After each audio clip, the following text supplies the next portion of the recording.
Hello students, आज हम class 9th maths के एक्सरसाइज 1.3 के क्वेश्चन नंबर 1 को डिस्कस करने जा रहे हैं, जिसमें आपसे पूछा गया है write the following in decimal form and say what kind of decimal expansion each has.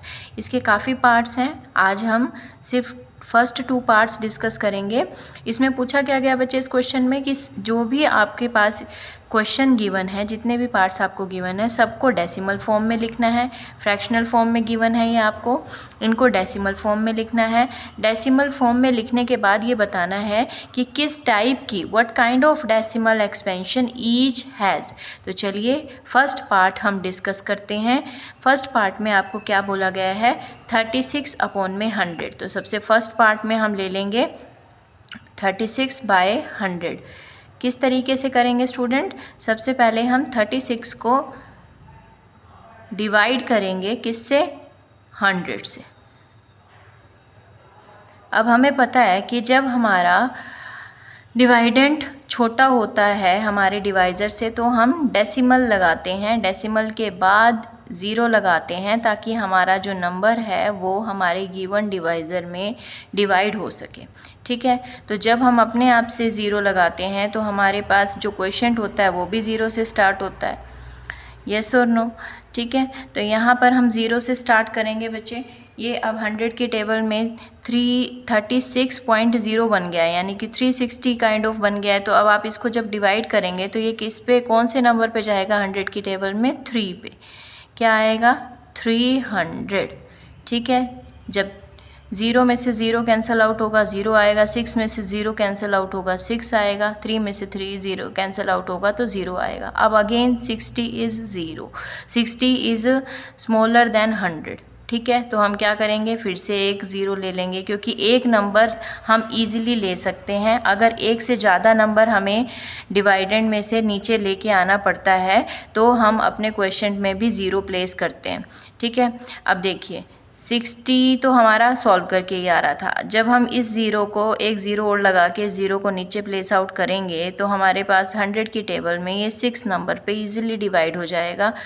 100 × 6 600 आएगा। अब ये कम्प्लीटली सॉल्व हो रहा है, यानी कि जब हमारा रिमाइंडर 0 आ जाए और तो हमारा जो क्वोशिएंट होता है वो हमारा आंसर, क्लियरली आंसर बन जाता है। देखिए, तो अब आप यहाँ पर क्या करेंगे स्टूडेंट्स, ये अब हमारा आ रहा है 36/100 को सोल्व करने के बाद हमारे पास क्वोशिएंट आ रहा है 0.36। डेसिमल के बाद जो भी हमारे पास आंसर आता है हम उसको कंबाइंड फॉर्म में नहीं बोलते, हम उसको ऐसे सेपरेटली बोलते हैं 0.36। अगर आप इसको 0.36 बोलेंगे तो वो गलत माना जाता है।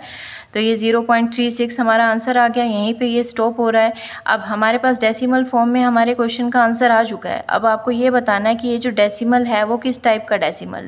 जब भी हमारा जो क्वोशिएंट है वो एक पर्टिकुलर पॉइंट पे स्टॉप हो जाता है, हमारा रिमाइंडर 0 आ जाता है, तो ये जो हमारा क्वोशिएंट होता है वो हमारा टर्मिनेटिंग क्वोशिएंट माना जाता है। ठीक है, तो अगर ये पूछ रहे हैं कि which type of decimal 36/100 has, तो इट 36/100 हैज़ टर्मिनेटिंग डेसिमल। कैसा डेसिमल है? Terminating decimal.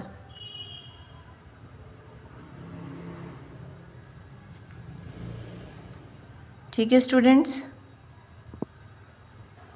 अब हम डिस्कस करेंगे 1/11 को। 1/11 को डिस्कस करने के लिए कैसे करेंगे सॉल्व इसको? अगेन जो हमारे पास न्यूमरेटर दिया होता है उसको हम एज अ डिवाइडेंड लेके चलते हैं, तो हमने उसको प्लेस कर दिया एज अ डिवाइडेंड, और 11 जो डिनोमिनेटर है वो हमारे डिवाइज़र का काम करता है यहाँ पर।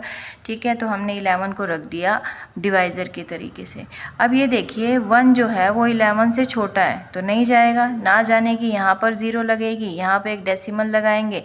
ठीक है, तो यहाँ पर भी एक हम 0 लगा देते हैं। अब ये देखिए एक डेसिमल यहाँ पर हमने सपोज करो लगा दिया। अब 10 को चेक करेंगे, 10 फिर से 11 से छोटा है तो अगेन यहाँ पर एक 0 आएगी, यहाँ पर भी हम एक 0 प्लेस आउट करेंगे।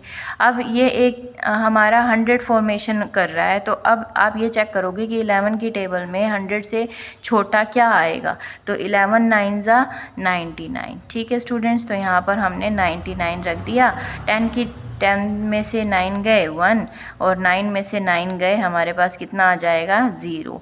अब फिर से 0 से स्टार्ट हो गया, जहाँ से हमने स्टार्ट किया था ना फिर से 0 आ गया, सॉरी 1 आ गया। तो अब इस 1 के ऊपर हम अगर 11 को लेके आने की कोशिश करेंगे तो नहीं जाएगा, फिर ना जाने की 0 लगाओगे क्वेश्चन में, यहाँ पे एक 0 लगाओगे, यहाँ पर एक 0 लगाने की लेके आओगे।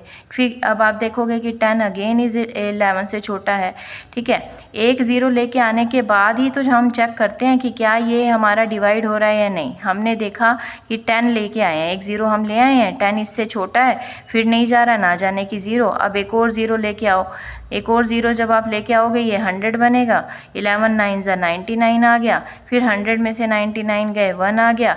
मतलब ये बार बार 1 से ही स्टार्ट होगा। अब आप एक 0 फिर से नीचे लेके आएंगे, फिर चेक करेंगे कि 10 आ गया, 10 पे ये नहीं जाएगा, नहीं जाने की एक 0 लगाओगे, फिर एक 0 को नीचे लेके आओगे, एक और 0 नीचे लेके आइए, 100 बन गया, फिर ये 11 की टेबल में 99 पे 9 पे जाएगा तो ये 99 बन गया, 100 में से 99 जाएंगे 1 आएगा। मतलब ये प्रोसेस कंटिन्यू रहेगा, रिमाइंडर 0 नहीं आएगा, ठीक है। तो आप यानी कि आपके पास A1/11 को जब आप सोल्व कर रहे हैं तो आपके पास किस फॉर्मेशन में क्वेश्चन आ रहा है 0.0909 एंड सो ऑन, ये कंटिन्यू रहेगा प्रोसेस।